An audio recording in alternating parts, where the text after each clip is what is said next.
ना रहेगी। किसी के भी कोई भी प्रॉब्लम्स हो, कोई भी समस्या हो, आप जो नहीं जानते अभी से मेरा चैनल है उसके ऊपर ओके करो, सब्सक्राइब करो और मेरे से जुड़े रहो। बहुत सारी बातें ऐसी बताई है मैंने जो आप कल्पना नहीं कर सकते हो।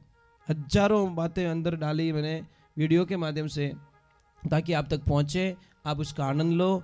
कोई माइनस पॉइंट है तो उसको पढ़ाई के लिए, धंधे के लिए, घर की परेशानियों के लिए, मतलब बहुत सारी, जिसकी सगाई नहीं हो रहे, संबंध नहीं हो रहे, क्या कारण है क्या नहीं है, हाइट नहीं बढ़ रही उसके लिए मैंने बताया, पढ़ाई नहीं आ रही उसके लिए बताया, जॉब नहीं लग रहा है उसके लिए मैंने बताया, बहुत सारी चीज़ें बताई है। तो चैनल से जुड़े रहिए। देखिए, अगर किसी के भी घर में आपको थोड़ा अटपटा लगे, कोई अनहोनी जैसा लगे, या धंधे पे कोई असर है, रात को नींद नहीं आ रही है, कोई बॉडी पेन रह रहा है, मतलब बीमार रह रहे हो, आपका शरीर ठीक नहीं रह रहा है, तो आप एक ज्ञान जरूर करना कि आपके घर में या आसपास में कोई काले भंवरे तो नहीं आ रहे। समझ में आ रहा है कि नहीं आ रहा है? अगर ऐसी कोई स्थिति बन रही है या काले भंवरे आ रहे हैं तो आप हमें थोड़ा कांटेक्ट करना। मैं आपको कोई न कोई ऐसी साधना बताऊंगा कि वो समस्या आपकी सॉल्व हो जाएगी। समझ में आ रहा है कि नहीं आ रहा? मतलब चाहे धंधे पे असर हो, चाहे खेती पे असर हो, चाहे कोई गाय भैंस रख रहा है, वो दूध मतलब जितना देना चाहती वो नहीं दे पा रही है और जल्दी से दूध से चली जाती है, मतलब बहुत सारी समस्याएं होती है। किसान भाइयों को बहुत सारी समस्याएं होती है। तो अगर कोई समस्या ऐसी हो तो मुझे ज़रूर मैसेज छोड़ देना। मैं आज नहीं तो 10 दिन नहीं तो 15 दिन बाद में भी आपको मैं वापस मैसेज पे कोई न कोई जवाब दे दूँ, क्योंकि कॉल तो मैं सबका अटेंड नहीं कर पाता। मेरी कुछ मजबूरियाँ होती है कि इतने फ़ोन में अटेंड नहीं कर सकता। कभी कभी हाथ में होता है फ़ोन तो मैं अटेंड हो जाता है, कभी नहीं होता, मेरी मजबूरी होती है। और दूसरे नंबर मैं आपको एक और प्रार्थना करना चाहता हूँ। शायद मुझे अभी भाई साहब ने बताया, यहाँ पे मैं शायद 2 या 3 साल पहले यहाँ पे नज़दीक में कहीं सत्संग में आया था। मैं वो तालाब के पास में बांध की वो है ना, हाँ पता नहीं किन के घर पे आया था मैं, है ना, आया ना, हाँ शायद वो भाई साहब ने बताया था मुझे, अभी याद दिलाए। तभी इन लोगों ने बोला था, ये गाड़ी में आ रहे थे तब बोला गुरुजी इस रास्ते हम आए हुए हैं, मतलब कहीं कहीं सत्संग में आए हुए हैं। मैंने बोला भाई पता नहीं यार, तुम जानो, मैं तो इतना याद भी नहीं रहता मुझे। हाँ, तो वो 1.5 किलोमीटर दूर ही है बोलते हैं यहाँ पे। तो वहाँ पे मैं आया तो उनका गृह प्रवेश में। एक मेरी प्रार्थना रहेगी, किसी के भी कोई भी प्रॉब्लम्स हो, कोई भी समस्या हो, आप भगवान के विश्वास को मत छोड़ो। आप अगर आस्था रख रहे हो तो पूरी रखो। कहते हैं कि नारद जी है ना, नारद जी भगवान शंकर के दरबार जाते हैं कैलाश, और नारद जी शंकर भगवान और मां पार्वती बड़े प्रेम से, आवाज मत कीजिए, बड़े प्रेम से बैठे, और नारद जी को यह बात अच्छी नहीं लगी कि ये दोनों जना इतना प्रेम क्यों बैठा है, इतना प्रेम क्यों रेवे। तो जाए और महादेव जी को बोलते हैं नारद जी, कि नारद जी बोले कि भगवान मैं आप दोनों के बीच में अगर झगड़ा करवा दूं तो? भगवान भोलेनाथ बोले इस जन्म में तो हो नहीं सकता, हम दोनों कभी झगड़ भी नहीं सकते। नारद जी ने बोला कोई बात नहीं, मौका आने दो, ये मेरी गारंटी, दोनों के बीच में झगड़ा करवा दूंगा। और नारद जी का काम क्या है, वो एक गाय नहीं दूते तब तक बैठते नहीं है। उनको श्राप लगा हुआ है राजा दक्ष का, एक गाय को दूध निकालते हैं तब तक ही वो बैठ सकते हैं, फिर उनको भागना पड़ता है। इसलिए वो एनी टाइम चलते रहो नारायण नारायण। और भगवान शिव को अगर खुश करना है ना, भगवान शिव की कृपा पानी है तो राम नाम का सुमिरन करो, क्योंकि भगवान शिव खुद कह रहे हैं कि मैं राम नाम का सुमिरन करता हूं। अगर राम जी की कृपा पानी है तो भगवान भोलेनाथ का सुमिरन करो। ये एक दोनों के पूरक है। बहुत अच्छी साधना है। भगवान शिव को अगर खुश करना है तो आप करो राम नाम का जप। राम नाम का जप करोगे तो भगवान शिव खुश होंगे।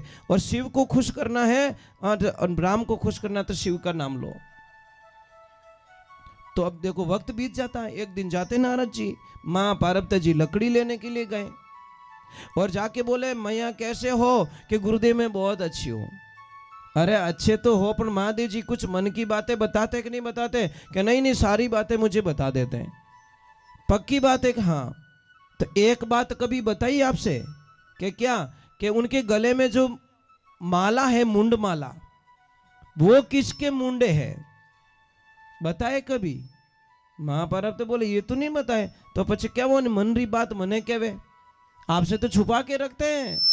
अरे झूठ बोलते वो नहीं बताते किसी को। देखो लुगायार एक बार चुंबड़ को छेड़ने वालो चीज है यार, इन्हें अंधविश्वास पैदा हो जावे। ये कारण है। इनको खाली झूठ मूठ ही कुछ बोल दो, इनको सच में लगता है नहीं नहीं सच में मेरे पति गड़बड़ करते हैं। इनको लगता है, ये पूरी छानबीन नहीं करती, इनडायरेक्टली गुस्सा। महापार्वती जी ने बोला कि आने दो, आज तो डोकरा की खैर नहीं है। अब बैठ गई रूठ होके। महादेव जी बोले कुछ गड़बड़ हुई क्या? मेरे से भूल हुई क्या? बोले ही नहीं पार्वती जी। तो महाराज एकदम शंका हुई और उन्होंने इतना बोला कि कोई नारद जी यहाँ पे आए थे क्या? कि हाँ। तो क्या कि इनकी घोटालो कर दियो। पक्की बात है, नारद जी की इनकी मामलो गड़बड़ कर दियो। तो अरे बोल दो नारद जी ने क्या बोला कि मने एक ही कियो कि आ माला किनी पेरियोड़ी है गला रे माने जी इतना मुंडा लटकायोड़ा है, माथा इतना लटकायोड़ा है, ये माला किसकी है ये तो बताई नहीं आपने। मेरे सामने झूठ बोलते हो कि देवी आपने पूछा नहीं, मैंने बताया नहीं, अभी आपने पूछा मैं बता लेता हूं। ये सारे मुंड माला है ना ये आपके सिर हैं। आप जितनी बार मरे उतनी बार मैंने आपका मुंड को मेरे गले में लटका दिया। माँ पार्वती हंसने लगी, देखो मूर्ख मत बनाओ, सिर्फ मैं ही मरी था, मरिया को नहीं कदी नहीं, आपका विनाश हुआ ही नहीं, सिर्फ मैं ही मरी। मैं इतनी भोली नहीं हूं। अरे मेरी भोली तो नहीं है पर मैंने अमर कथा सुन के रखी है इसलिए मैं कभी मरता नहीं हूं, और तूने कभी अमर कथा सुनी नहीं इसलिए तू मर जाती है। तो बोले वो कथा मुझे सुनाओ, मैं मरना नहीं चाहती। तो मैंने बहुत बार सुनाने की कोशिश की पर आपने सुनी नहीं। हे देवियों, अमर कथा होती है भगवान की कथा, रसपान करता भागवत होती है, अमर कथा होती है, उसको सुनो, ध्यान से सुनो। तो कई बार क्या करते हैं हम छोटी छोटी बातों पे गलती कर देते हैं, बहुत बड़ी भूल कर देते हैं। आप इतने बच्चे बैठे हैं, आप अपने बच्चों को पूजा पाठ सिखाते हो, गायत्री मंत्र सिखाते हो, उनको ऐसा नियम सिखाते हो कि बेटा सुबह क्या करना चाहिए, जय श्री कृष्ण बोलना चाहिए, राधे राधे बोल, अनो तो हाय हेलो।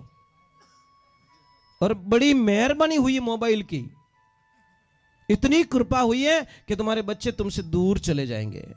मोबाइल के अलावा उनको कुछ नहीं चाहिए। अबे माँ बाप इतना खरा लागे टाबरों ने जिन्हें आप कल्पना नहीं कर सको। मोबाइल नहीं दियो रहे ना तो साहब वो टाबर कांटा कहीं डिसीजन लेवे। इस मोबाइल ने हमारी जिंदगी को खराब करके रख ली महाराज।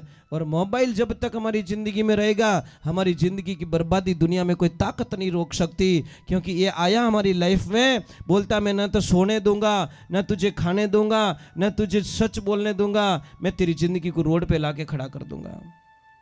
और कर दिया मोबाइल ने। बस एक ही बस किन्हों मैसेज नहीं आयो रे तो रोटियां नहीं भावे किने तो कि आज तो मैसेज आई को नहीं, मोबाइल ने चाट ले घणो ही आई आनंद। ये तो हमारा राम ने याद कर लो यार, ये तो हमारा भगवान ने याद कर लो, वो तो मिस उन्हें कर दो। लेकिन फिर आई मिस यू तो भगवान ने कह दो ना आई मिस यू। हे परमात्मा मैं तेरे बिना नहीं रह सकता, इन डब्बा बिना तो रह जाऊं पर मैं तेरे बिना नहीं रह सकता। तब जाके भगवान बोले अब तू मेरा हो गया और मैं तेरा हो गया, तब जाके आनंद आएगा महाराज। मोबाइल में रिचार्ज खत्म हो गया रहने रात नींद ही नहीं, बेटा मैसेज करके रिचार्ज कर अबे रोबे मारे अर्जेंट है। ओ मन डिस्चार्ज होवे तो इस मन को चार्ज करना है तो सत्संग में ले जाओ, हरि कथा सुनाओ, भगवान के भजन सुनाओ, तब जाके मन चार्ज होगा और भगवान रो बैलेंस आई महाराज। थोड़ा तो राम जी रो नाम रो बैलेंस डालो कानों में, सुबह सुबह राम जी रो भजन लगाए तो टाबरों हुआ भी को नहीं कि प्लीज। आजकल बच्चियों ने मम्मी को आम बढ़ाई दे कि please mom not disturb me. अब मम्मी क्या कोटा कहीं लफड़ो हो उठाई नहीं पड़े। बेटा एक ध्यान रखना, जो पापा मम्मी का कहना नहीं मानते ना, उन बच्चों की बर्बादी दुनिया में कोई मिटा नहीं सकता। वो बच्चे बर्बाद हो जाएंगे। जो बच्चों अपने माँ बाप ने सतावे वो बच्चों की ही नहीं हो सके महाराज। एक ध्यान रखना।